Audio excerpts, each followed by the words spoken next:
Assalamualaikum warahmatullahi wabarakatuh. Selamat pagi yang ada di TPB 1 dan 11 terutama. Di materi ini atau di minggu ke-12 ini kita akan membahas tentang peluang. Peluang sendiri ada dua macam peluang, yaitu peluang empirik dan teoritik.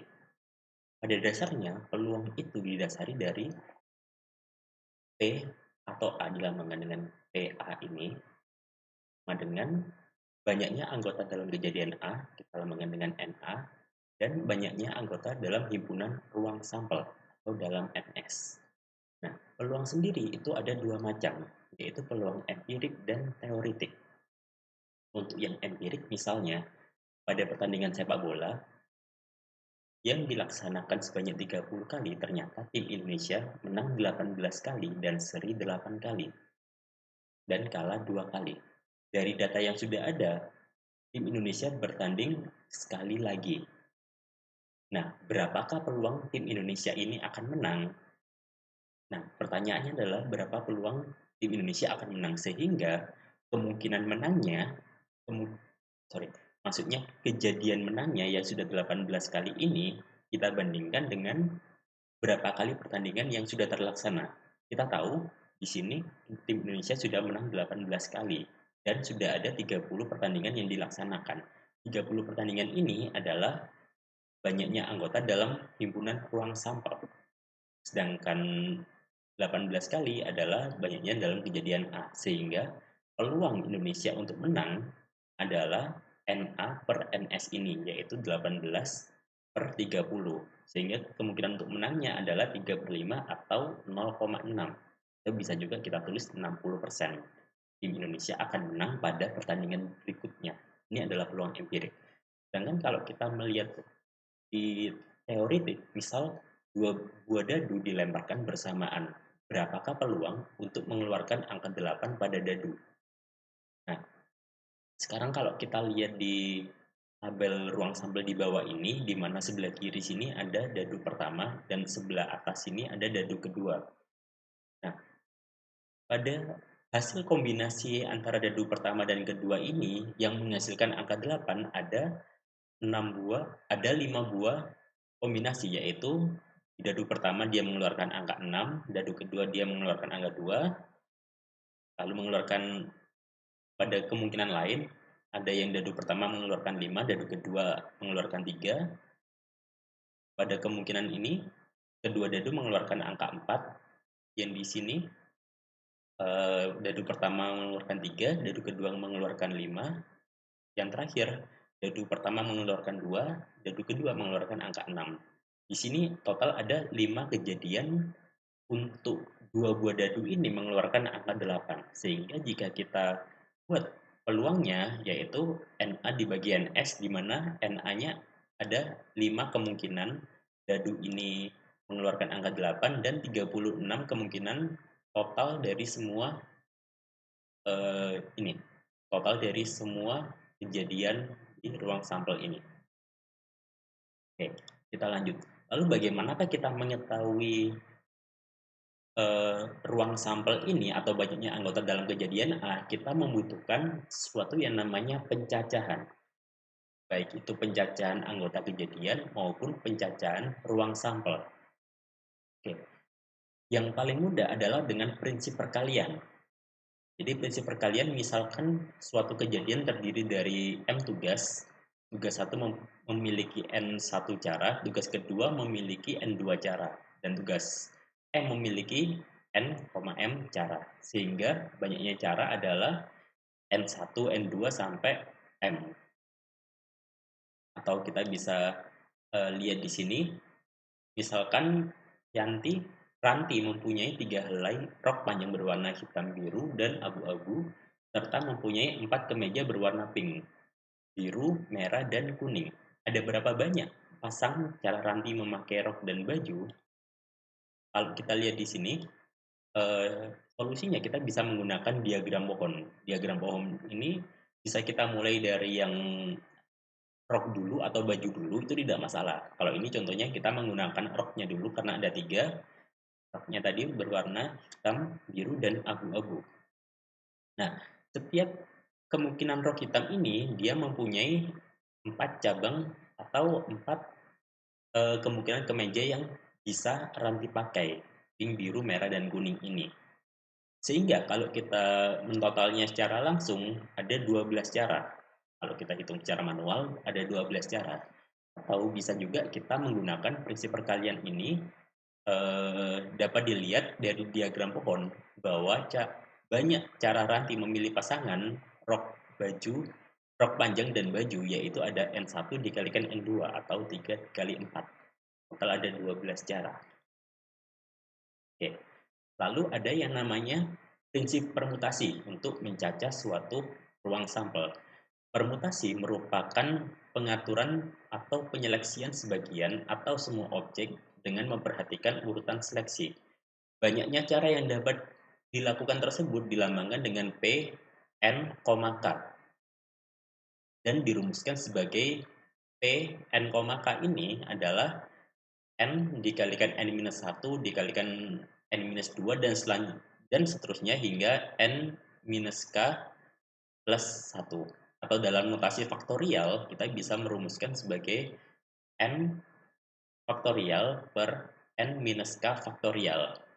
Nah, permutasi ini biasanya kita gunakan kalau ruang sampelnya atau sampel yang ingin kita uji itu dalam suatu kondisi yang sama. Kalau kita lihat di prinsip perkalian ini kan antara rok dan baju semacam terpisah. Jadi kalau yang ini dia berada dalam ruang yang sama di permutasi ini. Oke, contoh tentukan banyaknya cara menyusun kata yang terdiri dari 5 huruf tanpa ada huruf yang berulang dari 26 huruf alfabet.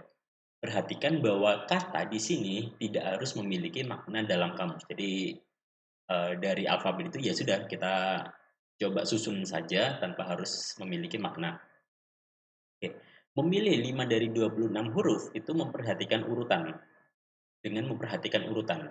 Misal A, B, C, D, E itu berbeda dengan B, A, C, D, E. Hanya tertukar satu angka atau satu huruf saja itu dimasukkan dalam perhitungan dalam ruang eh, ruang kejadian. Sehingga kalau kita menuliskannya P 26,5 itu kita mengalihkannya 26 dikali 25 dan seterusnya kali 24 kali 23 hingga dikali 22 sama dengan 7.893.600 kata yang berbeda. Atau bisa juga kalau kita menggunakan rumus permutasi ini, dia nilainya berarti 26 faktorial per 26 dikurangi 5 faktorial, atau kita bisa tulis di sini Pn per K-nya adalah P N kali K sama dengan 26 faktorial dibagi 26 minus 5 faktorial. Di sini dia akan menghasilkan nilai yang sama dengan ini. Selain faktorial, kita ada prinsip permutasi khusus. Permutasi khusus dibuat dengan menyusun objek atau benda secara melingkar, disebut permutasi skill. Siklis, banyaknya permutasi N objek berlainan yang disusun melingkar adalah N-1. Jadi permutasi dengan K objek berulang ini diantaranya berjenis sama. Jadi misal contohnya seperti ini. Tentukan banyaknya kata yang terdiri dari 10 huruf yang dapat dibentuk oleh huruf-huruf pada matematika. Jadi karena terdapat beberapa huruf yang berulang, yaitu M sebanyak 2 kali, A sebanyak 3 kali, T sebanyak 2 kali, E, I, dan K masing-masing 1 kali, maka banyaknya kata yang terdiri dari 10 huruf yang dapat dibentuk dari huruf-huruf pada kata matematika adalah 10 faktorial per, jadi 10 ini yang kita mau ya, 10 faktorial dibagi 2 faktorial, 3 faktorial, 2 faktorial, 1 faktorial, 1 faktorial, 1 faktorial, sehingga dia menghasilkan perkalian seperti ini. Sehingga kita bisa mempunyai kemungkinan 151.200 kata berbeda. Jadi 10 huruf ini dari 10 huruf yang ada di matematika dibagi dengan kata yang berulangnya. Nah, kalau misal kata yang berulang ini lebih banyak atau berbeda semua, misal A, B, C, D, E sampai huruf J, maka dia hasilnya adalah 10 faktorial per 1 faktorialnya ada 10. Jadi dia akan menghasilkan nilai yang lebih besar lagi. Oke, sekarang kita ke kombinasi. Yang membedakan kombinasi ini, dia merupakan pengaturan penyeleksian sebagian atau semua objek tanpa memperhatikan urutan seleksi. Jadi kalau di contoh sebelumnya tadi kan kita memperhatikan urutan huruf itu agar membentuk suatu kata.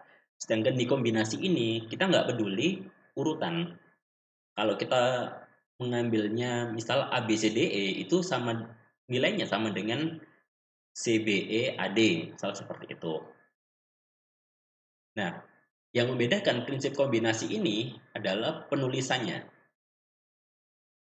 Jadi Cn per K, sorry, C, N, K itu nilainya N, K ini sama dengan PNK per K faktorial. Atau bisa kita tulis N faktorial per N minus K faktorial dikalikan K faktorial.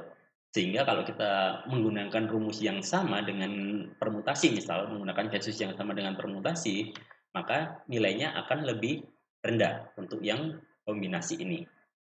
Oke, contoh 4 ini, tentukan banyaknya cara menanam 5 spesies bunga pada satu kebun jika terdapat 12 spesies bunga berbeda yang dapat dipilih. Oke. Jadi contoh ini kalau ingin kita tulis di sini ada C, N, K. Sehingga kita harus menuliskannya. Jumlah totalnya ada 12, berarti C 12, K-nya yang ingin kita pilih spesies bunganya ada 5, berarti 12,5, sehingga rumusnya menjadi N faktorial atau 12 faktorial per N minus K faktorial, berarti 12 minus 5 faktorial dikalikan 5 faktorial. Jadi kita tulis lagi rumusnya di sini. Hasilnya adalah 12 faktorial dibagi 7 faktorial dikali 5 faktorial. Seperti itu. Oke. Sekarang dengan gabungan prinsip pencacahan. Suatu kotak terdiri dari 6 bola hijau dan 4 bola merah. Jika akan diambil 3 bola secara acak tanpa pengembalian, tentukan banyaknya cara penyeleksian jika tepat terambil 2 bola hijau dan 1 bola merah. Asumsikan bahwa setiap bola dapat dibedakan. Jadi 6 bola hijau, 4 bola merah, akan diambil 3 buah bola secara acak tanpa pengembalian. Nah, yang kita cari itu saat kita mengambil 3 bola itu, kita dapat 2 bola hijau dan 1 bola merah. Dan dengan asumsi setiap bola hijau ini dapat dibedakan. Jadi maksudnya setiap bola hijau dapat dibedakan itu ada 6, kita bisa memberi nomor pada bola hijau ini 1 sampai 6. Sedangkan pada bola merah kita beri huruf A sampai D. Yang pertama, jika ingin mengambil 3 bola yang diinginkan adalah dapat terambil 2 bola hijau dan 1 bola merah, maka harus dipenuhi kondisi berikut. Misal, yang bola hijaunya nomor 1 dan nomor 2, sedangkan bola merahnya A. Itu nilainya sama dengan yang terambil bola merah terlebih dahulu dan terambil bola hijau 2 dan 1. Dan seterusnya di mana urutan tidak diperhatikan. Jadi ini menggunakan kombinasi juga ya.